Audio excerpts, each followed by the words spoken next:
अब मुझे देखो, जिंक का जो रिडक्शन है इसके लिए 0.676 वोल्ट होती है, जिंक के ऑक्सीडेशन की -0.76 वोल्ट होती है। पीएच के लिए करें तो ऑरेंज की 3, डीप ब्लू की 10 और मिल्क की होती है 6.6। ये इनके आंसर। बड़ा अच्छा सवाल है कि which of following pair has same rate of diffusion. अब सेम रेट ऑफ डिफ्यूजन होता कब है? ये तब होता है जब दो गैसेस का मॉलिक्यूलर वेट सेम हो। अब पहले में CO2 का तो मास सबको पता होता है 44 होता है, और N2 28 और 16 को प्लस करो 44 ही आ रहा है। तो पहला पेयर ही आंसर है। एक बात सुनो, both A and be all of them नहीं है तो टाइम ज़ाया मत करना एग्जाम वाले दिन। अगर उस सूरत में ऑप्शन नहीं आ जाए both A and be all of them हो तो सबको चेक करना पड़ता है, लेकिन चूंकि अभी एग्जाम नहीं है तो चेक करके देख लेना, ठीक है। ये काम खुद से कर लो। कह रहे 9.2 ग्राम ऑफ सोडियम में नंबर ऑफ एटम्स निकला। तो यार बच्चों, 9.2 को हम डिवाइड करेंगे 23 से। आखिर 23 से ही है क्योंकि सोडियम का एटॉमिक मास 23 है, 0.4 मोल्स आ जाएंगे।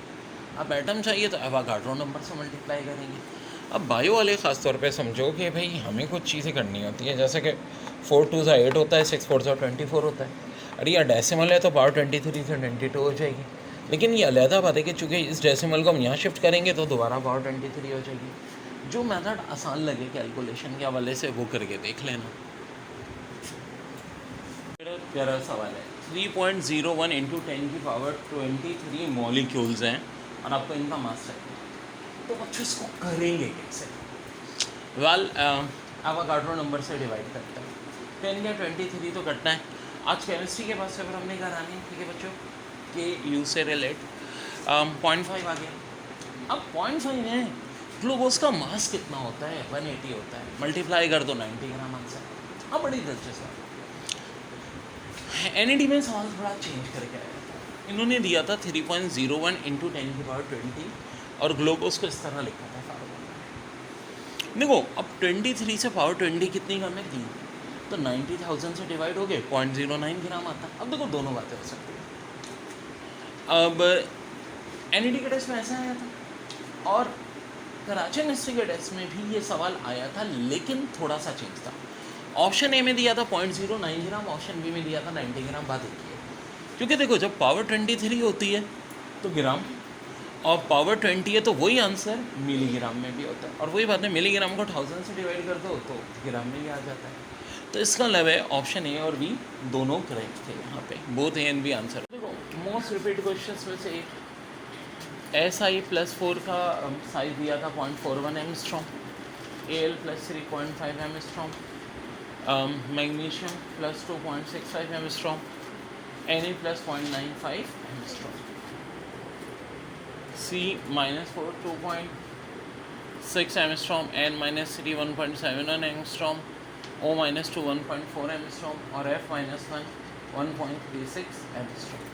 अब बच्चों ये तो इनके साइजेस हो गए, पूछ क्या रहे हैं कि इनकी आपस में रिश्तेदारी क्या है? तो all of them are iso electron. अब आइसो इलेक्ट्रॉन किनको कहते हैं? जिनमें इलेक्ट्रॉन सेम हो। देखो बात सुनो, माना कि सिलिकॉन का नंबर 14 है, मगर +4 का मतलब है 14 में से 4 इलेक्ट्रॉन कम कर दो 10। अल्मोनियम +3 है तो 13 होता है, 13 में से 3 कम कर दो। मैग्नीशियम +2 12 है तो 2 कम कर देते हैं, सोडियम में से 1 कम कर दो। लेकिन माइनस में उल्टा होता है। कार्बन का नंबर 6, 4 प्लस कर दो 10। नाइट्रोजन का नंबर 7 है, 3 प्लस कर दो 10। ऑक्सीजन का नंबर 8 है, 2 प्लस कर दो 10।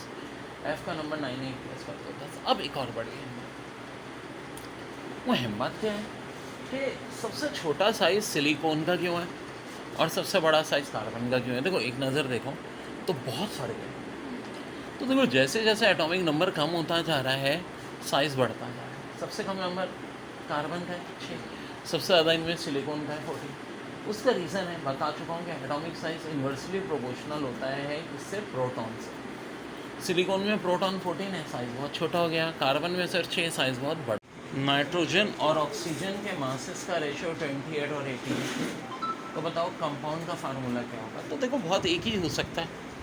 28 का मतलब है N के हवाले से N2, क्योंकि 14 2 28, और ऑक्सीजन का दर है 16 होता है तो 16 5 80, तो कंपाउंड होगा N2O5।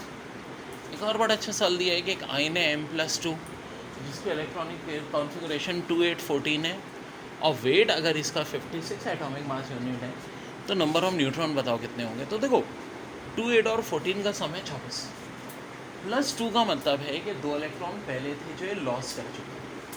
तो एक्चुअल इलेक्ट्रॉन 24 प्लस 2 26 होंगे। अब न्यूट्रल एटम के जितने इलेक्ट्रॉन होते हैं उतने प्रोटॉन होते हैं। बात न्यूट्रल एटम की कर रहे हैं ना, न्यूट्रल एटम के 26 इलेक्ट्रॉन बन रहे हैं तो 26 ही प्रोटॉन होंगे। न्यूट्रॉन हमेशा क्या होता है कि एटॉमिक वेट में से प्रोटॉन को माइनस कर दो तो आंसर 30 आ जाएगा।